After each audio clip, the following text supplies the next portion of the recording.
walk in kindness towards the earth and every living being.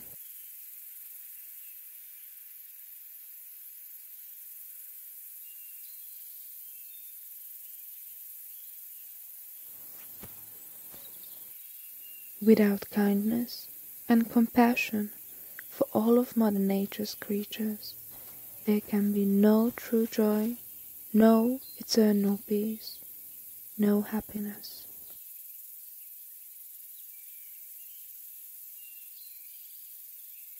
Happiness flows from caring for all beings as if they were your own family, because in essence, they are.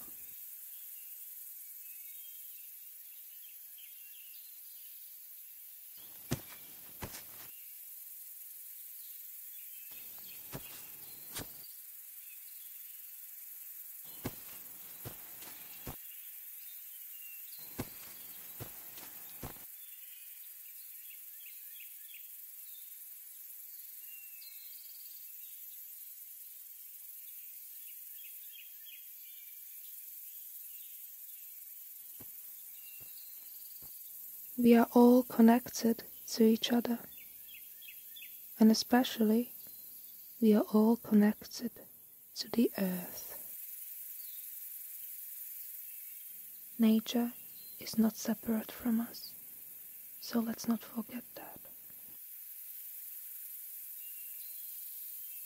To damage the earth is to damage your children.